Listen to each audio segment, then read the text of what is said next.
Gentlemen, a series of conversation between men for men to talk about taboo subjects like emotion, behavior, culture, and mental health, just to name a few, in hopes to encourage men to embrace their authentic self and reclaim their emotional being. So join me to bring back the gentle in men.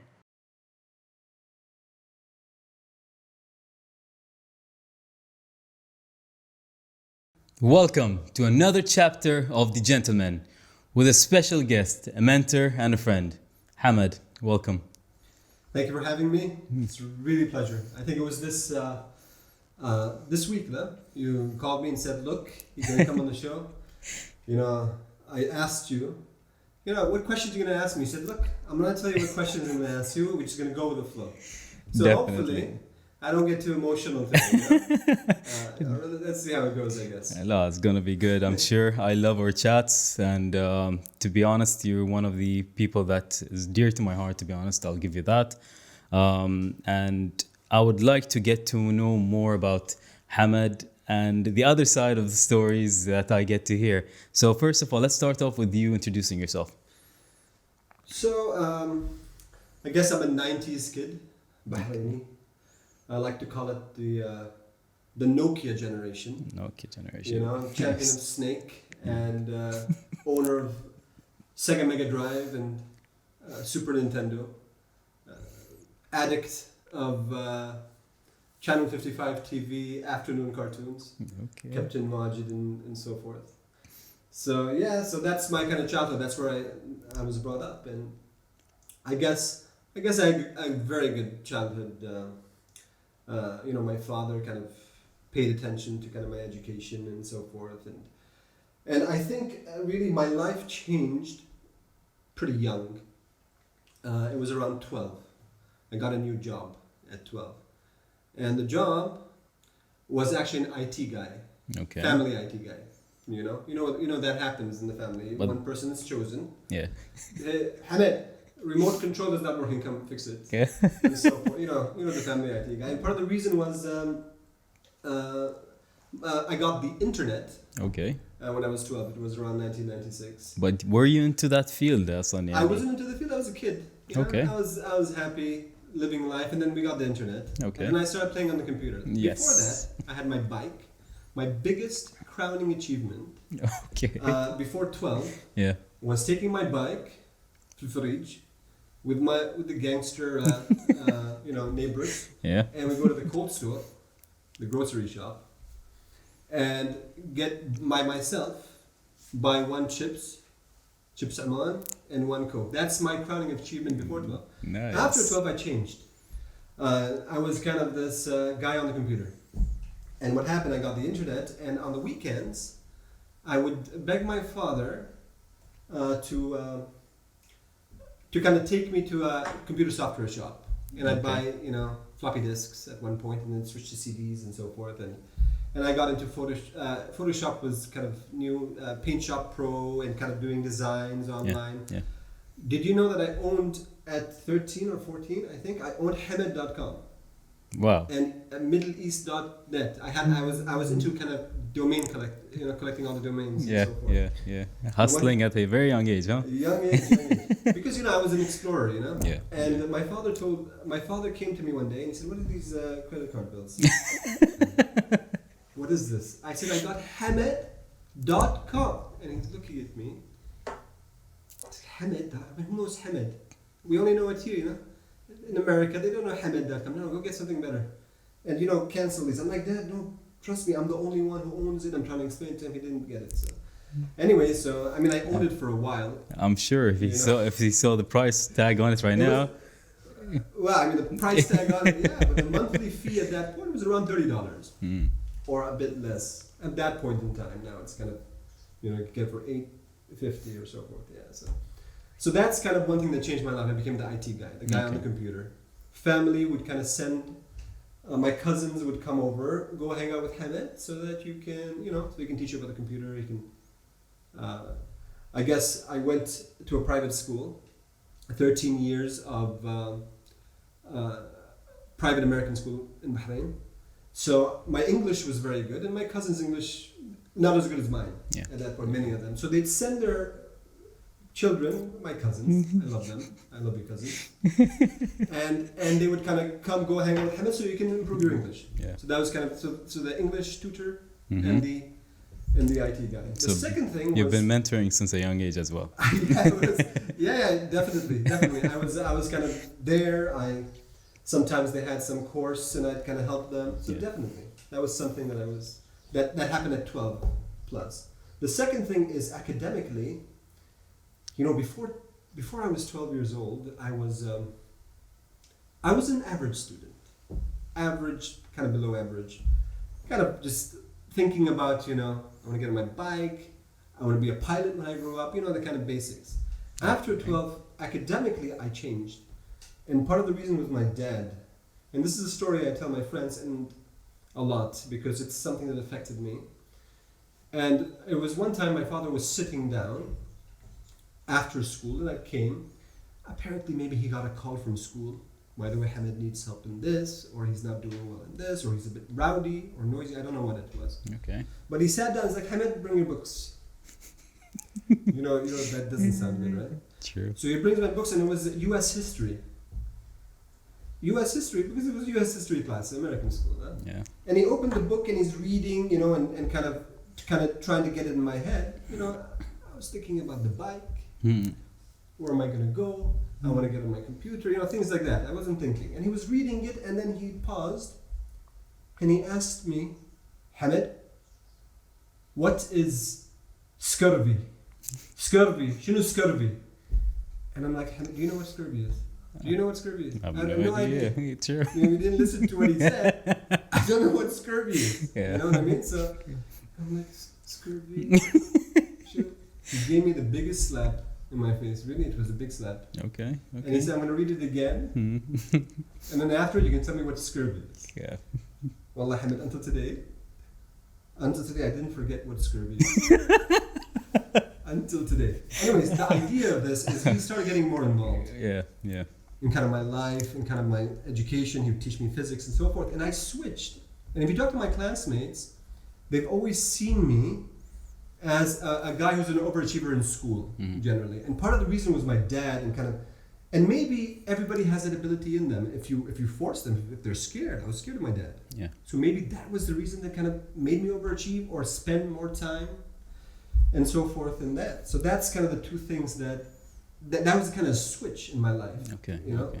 It kind of set me up for college, set me up kind of being that overachiever.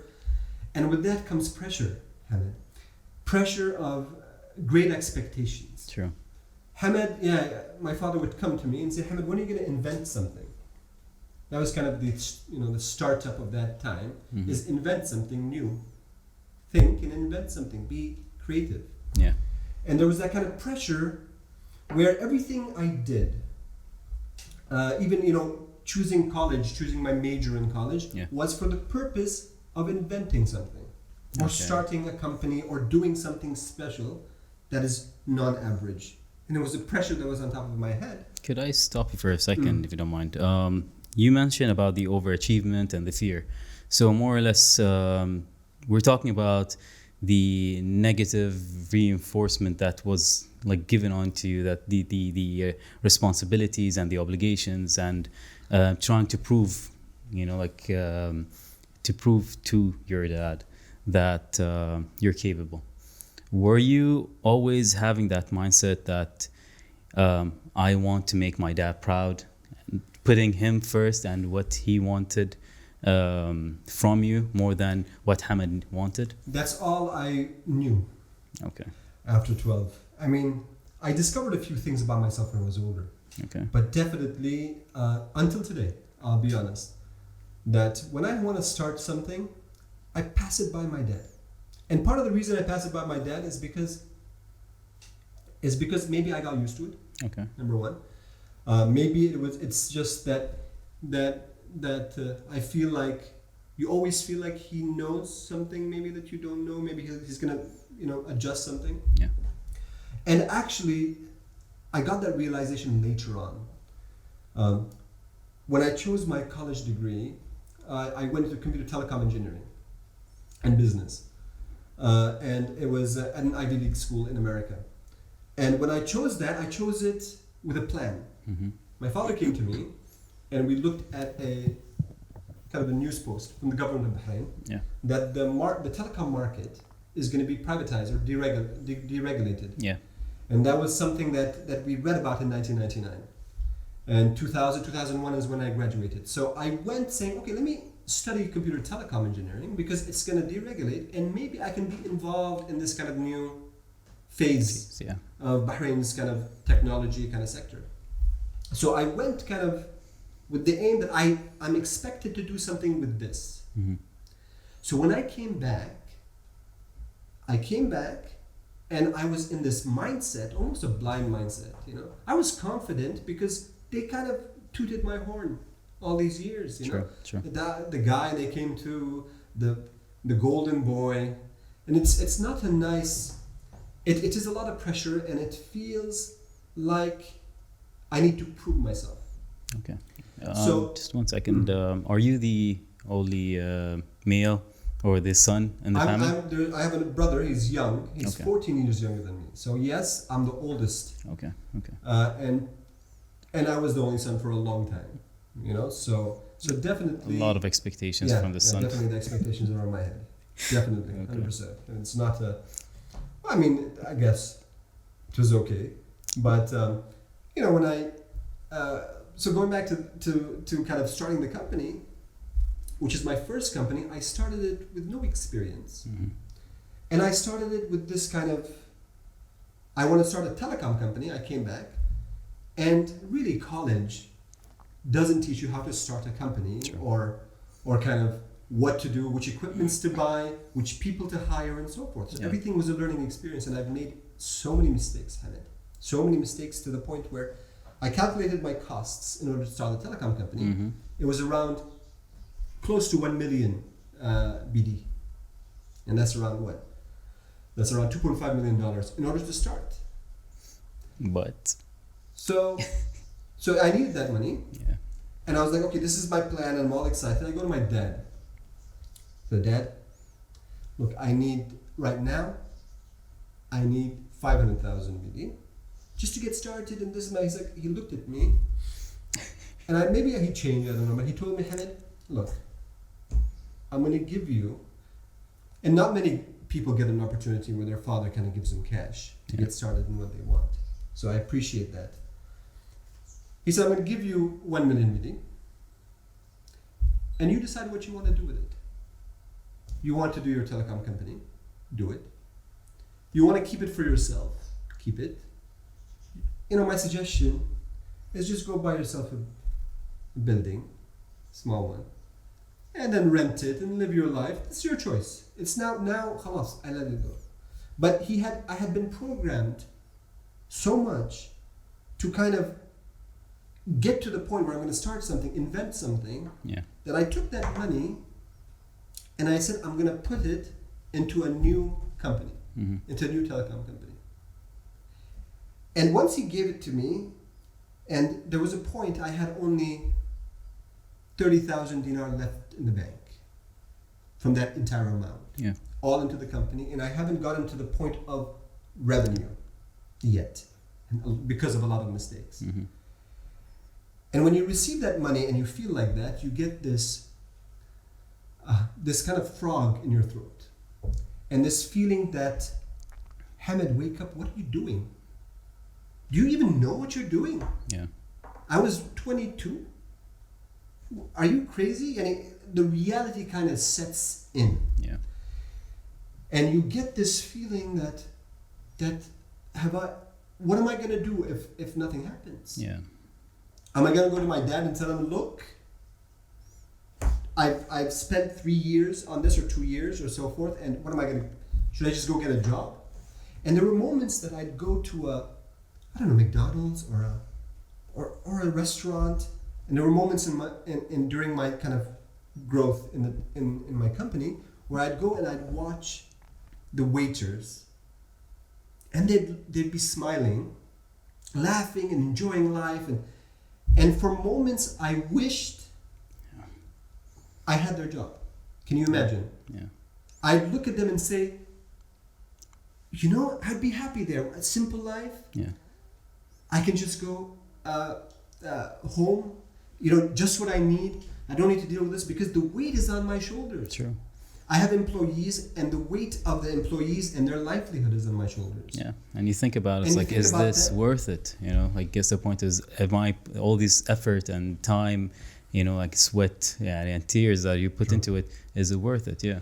Exactly, and it's problem after problem after problem that comes to you sometimes, and because of part of it lack of experience, part of it is obvious mistakes that in my second company, that company I made it out, and we got revenues it reached 1.5 million BD per month. So I got out of it. I don't know what it was, but it was thrown in the fire. So sometimes when an entrepreneur is thrown into the fire, and you have nowhere to turn or nowhere to go, sometimes you do things you don't expect. True. I guess, and that is kind of it's a pain, but it's a journey that, Muhammad, I haven't shared this. Like, these are things you do not share. Your failures, the feeling of having so much little money in the bank. Comparatively, 30,000 is a lot. Yeah. But 30,000 comparative to what I received, and my monthly kind of expenses were 20, 25, 30,000 BD per month at that time. So it's a kind of 1 month runway at that point in time. It's like, okay, what am I going to do? And so forth. And that's why I have such high respect for entrepreneurs, for business people, for people who say, I'm going to go out and do something on my own. Yeah. And to the point where I'm walking in a mall, Hamad, okay, with my family, and I see a restaurant. And the restaurant is so well designed. The menu is so nice, the waiters and waitresses are dressed nicely, and it's empty. Yeah. And I look at it and I get this, this depressed feeling for the owner of the restaurant. To the point I tell my family, let's go sit down there. As if one customer is going to make a difference. I don't know. But it's of course everybody feels that for people. But as a business owner, someone who's gone there alone and felt that, that's you share this compassion, empathy towards other entrepreneurs. Towards kind of founders and what they go through. And a lot of kind of my mentorship, although I mentor on kind of how to plan your product, the technical side, and how to hire, when not to hire, and so forth. A lot of kind of founders also open up to their feelings to me. And I'm not a kind of mental coach or anything like that, but I understand. So sometimes when they're going through this hard time, sharing how I went through it, or telling them, look, set it in stone, plan it, strategize, is the way to go. Generally, so having that empathy has helped me actually develop myself as a mentor, as a consultant, as an advisor, when discussing with kind of companies or people who want to build themselves up and so forth. So that's kind of the idea of how I got into this and so forth. It's beautifully said, man. Beautifully said. Okay, based on what you said, I would like to know more about, what if you had the choice? What would you change in the career path that you wanted, like personally, Hamad personally wanted to do if he had the choice? Well, I'll say one thing. The last 4 years of my life, I got the most satisfaction out of everything I did. And it was really being involved with mentoring, being a consultant to technology companies, and doing innovation consulting as well. Something that I love. And part of the reason I think stems from, it could be, now that I think of it, when I was sorry to change this subject, but when I was in college, I took an entrepreneurship class. And the professor at the end gave everyone in the class a statue, kind of like a trophy of a fish. Okay. And on it, our names were there, and it said, look at the goal, look at the fish, but savor the journey. Okay. And I got it. Oh, great. I still have it at home. And I understood it in the recent years. Yeah. That really we are measured by, the accomplishments. The destination. He made this company, and he sold this company, and then he made this company. He was a good guy. But we're not really measured by that journey, and that journey is what's close to me and what I really enjoy about my experience. So I guess part of the reason was that maybe I missed that journey, and I want to kind of relive that journey. Okay. With kind of helping startups, helping them on their journey, and sometimes when they're facing a downtime, sometimes I want to kind of show them what I did to kind of get out of it and what to do. So part of it, what would I be doing? And if I could go back, I don't know if I'd change what I went through, because it taught me what I really want. Yeah, it made you who you are today. But what I want is possibly another career choice would be a teacher. Okay, that's interesting. So a teacher would be something that possibly, if maybe in a different kind of situation, that would be where I'd end up. Beautiful. So more or less still in the same path of mentoring and impacting people. Definitely. Nice. Hamad, you went through a lot of ups and downs, and people I think measure, or maybe let's rephrase that. People might see you and be like, you know what, maybe Hamad is a person that was born with a golden spoon in his mouth, and I know for a fact that with great power comes great responsibilities, because more or less the things that you worked on wasn't as small as maybe people on other levels might consider in regarding to a startup that's worth this much. When you talked about a company that's worth $1 million, that's not something simple to fall or fail, because the fail would be kind of it comes with a lot of costs as well. So we want to talk about the failures, the tough times, and all that comes with the responsibilities that you had from your perspective, to measure, just to clear out that image that most people, if they lose, they had nothing to lose, basically. Yeah. So there's kind of two sides to that story, two kind of different arguments. Yeah. The first is, when I talk to startups, I don't encourage them to go open a company and fail fast. They need to strategize before they kind of go ahead, plan, make sure they know their customers and so forth. So what I did when I started my company, I've made every mistake you can think of. It's we're talking about kind of not planning, not knowing who your customer is, not knowing if they're going to use it, if it's what they're used to. So that's kind of one aspect of it. The second aspect is the fear of actually failing if you try, and how people are going to perceive that.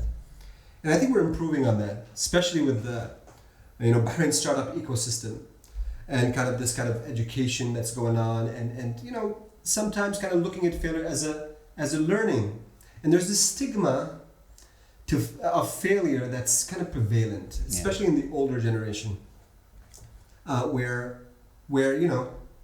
I take someone like my father. If he looks at someone and the person fails, he's like, "Oh, miskeen," rather than miskeen, yani, sorry. Yeah. Rather than oh wow, he failed. Okay, did he learn something? What did he do next? He went through this experience and so forth. And that's something that's actually changing with kind of the newer generation. And we all try to kind of add to that change. At the same time, the government is doing their part. Sure. Where they do what they can with legislation. The recent legislation, for example, of making single-person companies a limited liability company. Nice. It's part of kind of separating your identity from your company, and not fearing that if your company fails, it means you're a failure. If your company owes, it means you owe. Nice. So that separation through legislation is a part of actually encouraging entrepreneurs to take risks, yes, strategically, but not kind of crazy risks, but at least kind of push them forward and say, look, give it a try. Yeah.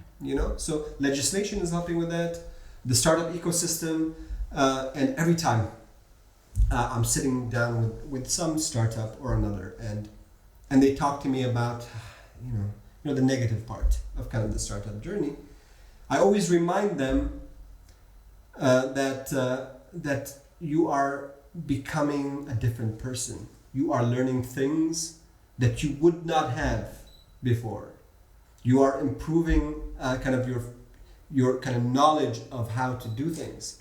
And don't take that for granted. Don't take this kind of bump in the road for granted, because now, one day, you will look back and say, look at the things I learned. And your next kind of project would kind of, you learn from that and so forth. So yeah, stigma of failure is something that we struggle with in the industry. Specifically in the Arab culture, it's a bit higher on average than kind of the Western culture. But it's something that we're all overcoming. And I try to do my best to kind of explain that, what you see on social media, what you see in the news is the 1%. Sure. This startup raised 20 million. This he made it, and so forth. You don't see their struggles, and you don't see the struggles of the other 95%. I know a person who failed in 3 or 4 startups and succeeded on the last one. He doesn't talk about his failures. Yeah. But everybody remembers him for his successes only. But that success wouldn't have been possible without the series of failures, without the learning experiences in life. So that's my thought on failure. It's a stigma that we want to get rid of. It's something that everybody should be open about. True. And I try to be open about it as much as I can as well. Beautiful, man. About my mistakes. I feel like like these are like paving the path for us, like who are coming next. That's why I love that you mentioned in regarding to breaking the stigma, because let's say if I got to see Hamad and what he's done, I will be able to reach out to him. And this is where the point that people don't realize, if I I'm able to relate to you as a person that went through these challenges and he made it, to be honest, it will be more appealing for me to come to you and learn from you. And that gives me the possibility of having someone to guide me through it instead of considering it a shame and hiding it. You get my point? Yeah, considering it a shame, that's maybe 30 years ago, yes. But now, definitely. We all, nobody's perfect, I make this joke when I give some of my sessions. I say that 15 years ago, when I kind of started my career, I thought I knew everything. I was so confident. I came back and I was pumped up, And then 10 years ago, I said the same thing. Yeah, I know everything now. Before I didn't know, but now I know everything. Yeah. And then 5 years later, I say the same thing. And today I've gotten to a point where I'm pretty sure I don't know everything, for sure. Every day is a learning experience. Yeah. You know what I mean? Every day is a learning experience. I know today that I know some stuff I can't fathom. Yes. So definitely, this is something I always mention. So no matter, I say it because no matter, some kind of startups have many mentors. And sometimes the mentors give different advice, And sometimes their advice contradicts with my advice. True. For some reason. And my answer to that is take the advice of everybody, but then you have to make the decision on your own. Yeah, don't be influenced. Yeah. I'm not telling you to listen to my advice. Yeah. I'm saying take it in, and then really you need to make a decision for yourself. Beautiful. Who is Hamad today? Today, who is Hamad today? Today is Hamad. Hamad is, I would say, a person who wants, a Bahraini, first and foremost, who wants the best for his country, for the startup ecosystem. I understand kind of that the future leaders are going to be the people who take risks today. And I always make a joke. I tell my friends that, I want to do another startup. I have so many ideas, right? But I can't do everything. There's so many ideas and you can't do everything yourself. And I want to kind of be involved. I want to help. I want to be part of it. And sometimes, after some of the sessions, I think you remember, I say, let's take a group photo And what's my reason for that? Keep a memory of it. Keep a memory, but what else? Because if you guys make it one day, Oh yeah. remember that? Then I'm pretty sure, you know, at least some of you are going to make it one day. You can say, look, Hamad was part of my journey. Yeah. And that means a lot to me. It means a lot to me. And I'll tell you why I kind of spend my time. And I kind of dedicate, around, I don't know, 16 hours a week outside of my work. 16 or more now, depends. To sit down on one-on-ones with startups, talking about kind of their journey, kind of planning it with them. And I get excited with them when they're excited. Yeah. And when they're upset, I get upset and try to kind of put them up. So there's this kind of empathetic kind of reaction. And many of them come to me and say, Hamad, you know, what can I do? Thank you so much for kind of being with me. And, you know, I told you this before. When I go to bed at night, it's that thank you that makes me so happy. I know it's a bit corny, but it's that thank you. That's all I want. The thank you, Hamad, for kind of, Hamad, you changed my direction. Hamad, you made me open my eyes to something. It means a lot to me. So that thank you alone is kind of what keeps me going, I would guess. Aside from that, and that's kind of what I do with passion. Mm-hmm. Aside from that, I run a company that works with investors who are interested in investing in the GCC region. So we brought several projects, millions, bringing kind of investments to the region. Yeah. Part of kind of improving, the incoming investment in the region, specifically Bahrain, it's my country. So we look at kind of, at one point before kind of the COVID-19, we came for real estate to kind of see projects that were being done. I've met a lot of investors as well who are interested in the technology space of Bahrain.